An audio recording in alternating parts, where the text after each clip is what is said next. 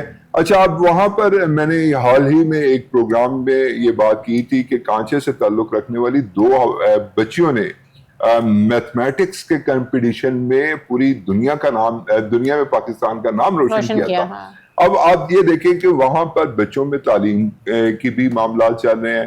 وہاں پر جو سیاسی جماعتیں اس وقت بات کر رہی ہیں وہ سیاسی جماعتیں ایک دوسرے کو نیچے دکھانے یا آپ اسے یوں کہہ لیں کہ ایک دوسرے سے سبقت لے کے جانے کی بات کر رہی ہیں. اور اس میں آپ نے دیکھا ہوگا بلاول بھٹو صاحب نے بھی جو بات کی, خواجہ سعد رفیق صاحب نے بھی جو بات کی, انہوں نے کہا کہ اگر جو میاں نواز شریف صاحب ہیں ان کی حکومت کو چلتا نہ کیا جاتا تو آج جو ہیں وہ اس ایک صوبے کے اس ایک گلگت بلتستان کے حالات مختلف ہوتے.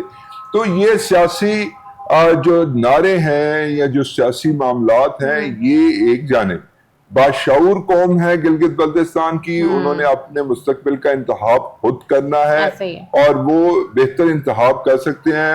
ہم آپ جو ہے وہ یہاں پر بیٹھ کے بات ضرور کر سکتے ہیں لیکن انتخاب حقیقی وہ انہوں نے کرنا ہے. لیکن اگر عوام فیصلہ بیچاری کر بھی لے تو آگے نتائج بھی تو جنون آنے چاہیے نا. جی میں وہی گزارش کر رہا ہوں کہ نہ تو فارم چینج ہونے چاہیے اور نہ ہی. اور دوسرا یہ کہ آپ مجھے یہ بتائیں کہ جو آزاد امیدوار ہیں کیا یہ بھی کوئی چیلنج بن سکتے ہیں بڑی سیاسی جماعت کے لیے؟ آزاد امیدواروں کا وہاں پر ماضی کی اگر نظیروں کو سامنے رکھا جائے تو وہاں پر آزاد امیدواروں نے کبھی بہت بڑا اپسیٹ نہیں کیا. اچھا, لیکن اب ایک اور چیز ہے. اب جو وہ چیز ہے کہ جناب تحریک انصاف کو چونکہ پارٹی کے نام سے یعنی کہ ان کا جو ایک